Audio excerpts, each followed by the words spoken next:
दोस्तों, स्वागत है आपका हमारे YouTube चैनल इन्फिनिट ऑडियोलॉजी में। आज हम एक महत्वपूर्ण विषय पर चर्चा करेंगे जो दुनिया भर में लाखों लोगों को प्रभावित करता है।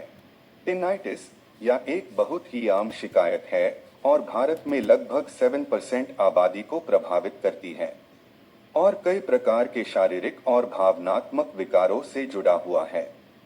यदि आपको या आपके किसी जानने वाले को कानों में घंटी बजने या भिनभिनाने जैसी आवाज का अनुभव हुआ है, तो यह वीडियो आपके लिए है। हम पता लगाएंगे कि टिनाइटिस क्या है, इसका संभावित कारण और इसके इलाज के क्या क्या ऑप्शन हो सकते हैं। तो आइए इस वीडियो में टिनाइटिस के बारे में जानते हैं। टिनाइटिस कण में घंटी बजने का एहसास है या कण या सर में ध्वनि की अनुभूति है जब कोई बाहरी ध्वनि मौजूद नहीं होती है। आमतौर पर टिनाइटिस से प्रभावित मरीज आईसी लगातार या रुक रुक कर फुसफुसाहट या सीटी की आवाज के रूप में बताते हैं। टिनाइटिस अलग अलग तीव्रता और पिच में हो सकता है। परेशानी तब अधिक महसूस होती है जब रोगी सोने की कोशिश कर रहा हो या शांत वातावरण में काम कर रहा हो जहां वातावरण शोर कम हो। कुछ मरीज ध्वनि के प्रति अत्यधिक संवेदनशील हो जाते हैं, जिसे हाइपरएक्यूसिस कहा जाता है। हालांकि टिनाइटिस सीधे तौर पर सुनने की क्षमता को नुकसान नहीं पहुंचाता है, लेकिन यह समझना आवश्यक है कि टिनाइटिस स्वयं कोई बीमारी नहीं है, बल्कि यह किसी बीमारी का लक्षण है। यह लक्षण अस्थायी या दीर्घकालिक हो सकता है और एक या दोनों कानों को प्रभावित कर सकता है। टिनाइटिस के कई ध्वनियां हैं जिनका वर्णन इस प्रकार किया जा सकता है।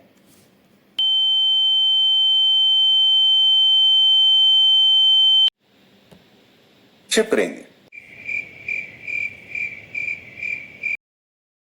हिशिंग,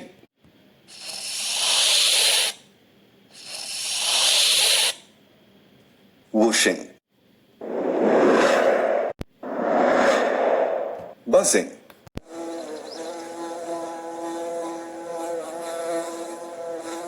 roaring, clicking, ocean sound,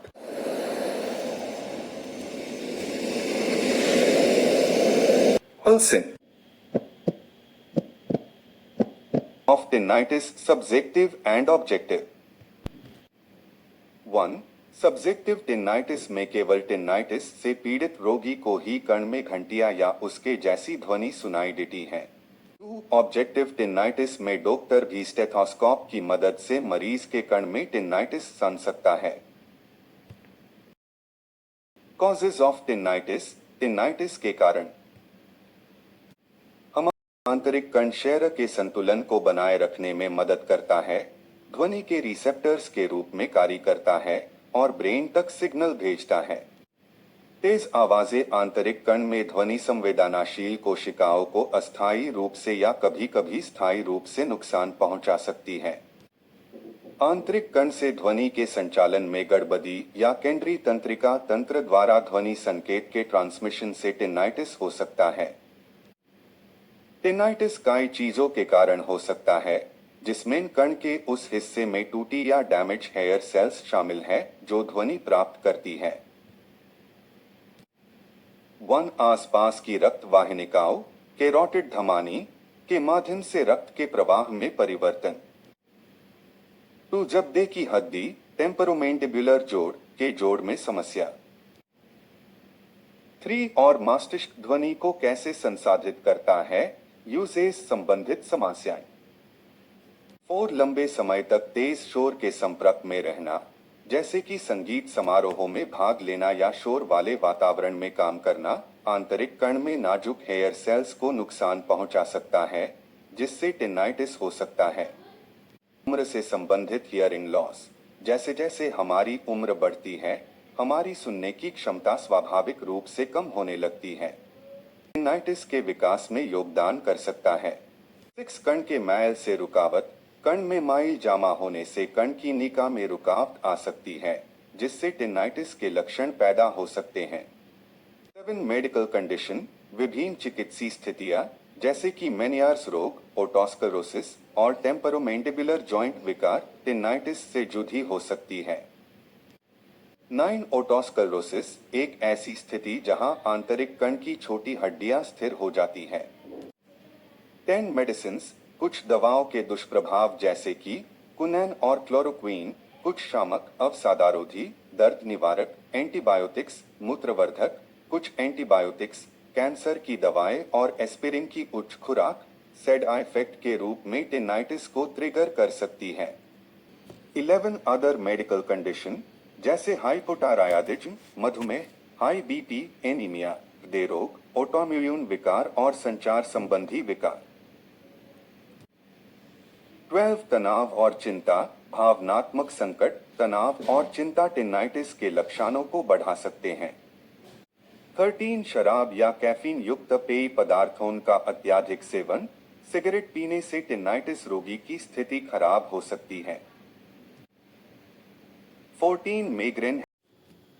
diagnosis, ओटोलॉजिस्ट, न्यूरोटोलॉजिस्ट, ओटोलारिंगोलॉजिस्ट और ऑडियोलॉजिस्ट इस फील्ड के एक्सपर्ट हैं जो आपकी सुनने की क्षमता की जांच करने के लिए विभिन्न फिजिकल और बिहेवियरल टेस्ट्स के माध्यम से टेनाइटिस और इसकी गंभीरता को डायग्नोज करते हैं।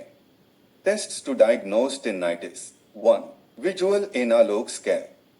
रोगी को 0 to 10 के स्केल पर कण में आंतरिक शोर की तीव्रता का मूल्यांकन करने के लिए कहा जाता है। सब्जेक्टिव टेनाइटिस के कारण रोगियों को अपने कण में बजने वाली ध्वनि की तुलना में अधिक जोर से बजने का एहसास होता है। 2. ऑडियोमेट्री। रोगी की सुनने की क्षमता का आकलन करना। यदि हियरिंग लॉस हो तो टाइप्स ऑफ हियरिंग लॉस और उसकी गंभीरता का आकलन किया जाता है। 3. टेनाइटिस मैचिंग। मरीजों को अलग अलग पिच वाली ध्वनियां सुनाई जाती है और उन्हें सेट में सबसे करीबी ध्वनि का चयन करने के लिए कहा जाता है जो अनेक कण में अनुभव होने वाली ध्वनि से मिलती जुलती हो। एक ऐसी पिच की पहचान जो रोगी के कण में सुनाई देने वाली ध्वनि के समान होती है, डॉक्टरों को रोगी में टेनाइटिस की फ्रीक्वेंसी लेवल को समझने में मदद करती है। 4. Loudness match test. रोगी को अपने कण में सुनाई देने वाली ध्वनि की तीव्रता का मिलान करने के लिए कहा जाता है।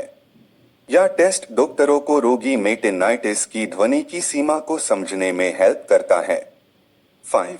Impedance audiometry with Eustachian tube function tests.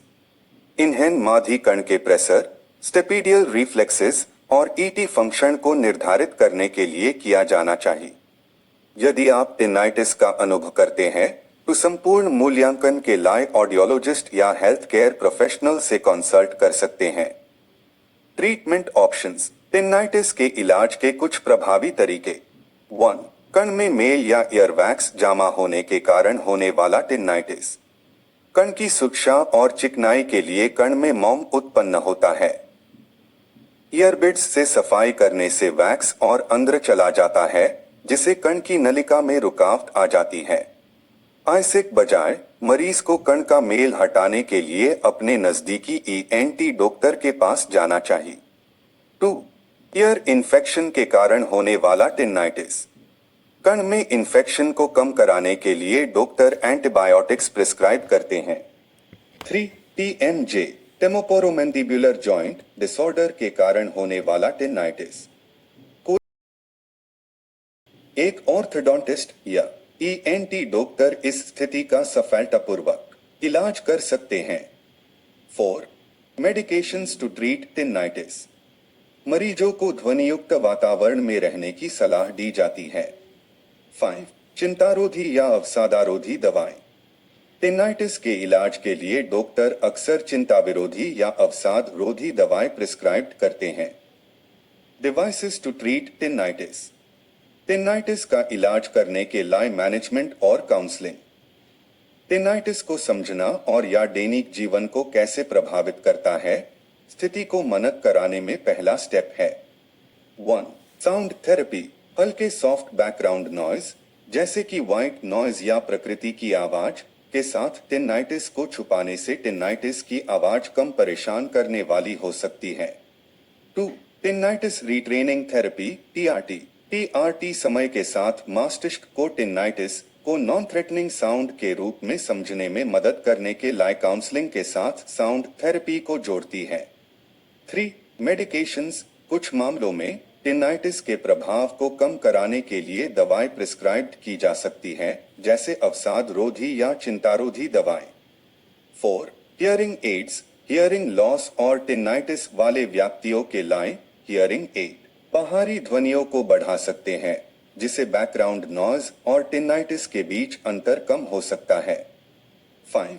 Cognitive behavioural therapy CBT. CBT tinnitus से जुड़े नेगेटिव थॉट को बदलने में मदद कर सकता है। Next, alternative treatments options for tinnitus. 1. Quit smoking. Cigarette पीना सेहत के लिए हानिकारक है। यदि आपको टिनाइटिस है तो धूम्रपान से संवेदनशील श्रवण तंत्रिका कोशिकाओं की ब्लड वेसल्स सिकुड़ जाती हैं, जो आपको सुनने में मदद करती हैं, या क्रिया उन ध्वनियों को बढ़ा देती है जो आप अपने कानों में सुनते हैं। 2. Play soft music. हल्का संगीत आपके टिनाइटिस को कम करने में मदद करता है, कराने से विचलित करता है और आपको अपनी दैनिक गतिविधियों पर ध्यान केंद्रित कराने में मदद करता है। 3. Avoid the triggers. टिनाइटिस के रोगी देखते हैं कि जब वे कुछ खाद्य पदार्थ, पेय पदार्थ या दवाएं लेते हैं तो उनकी टिनाइटिस या कान में घंटियां बजने की स्थिति खराब हो जाती है। 4. Guard your ears. अगर आप किसी शोर शराबे वाली जगह, संगीत पब में हैं या ऐसा काम कर रहे हैं जो शोर उत्पन्न करता है, तेज शोर से बचना, कैफीन और नमक का सेवन कम करना और नियमित व्यायाम करने से टिनाइटिस के लक्षणों में सुधार करने में मदद मिल सकती है। कंक्लूजन। टिनाइटिस सबसे प्रचलित कान संबंधी स्थिति है जो पीड़ितों के साथ साथ उनके परिवार के सदस्यों के जीवन की गुणवत्ता पर भी काफी प्रभाव डाल सकती है। चूंकि टिनाइटिस का प्रचलन वयस्क आबादी में अधिक है, इसलिए टिनाइटिस से पीड़ित रोगी की मदद के लिए उचित असेसमेंट एंड मैनेजमेंट प्रोटोकॉल्स विकसित करना बहुत आवश्यक है। यदि आप या आपका कोई परिचित टिनाइटिस का अनुभव कर रहा है तो किसी योगी ऑडियोलॉजिस्ट से मदद ले। ऐसे ही हिंदी में और अधिक जानकारी के लिए वीडियो को लाइक और सब्सक्राइब करें हमारे चैनल इन्फिनिट ऑडियोलॉजी को।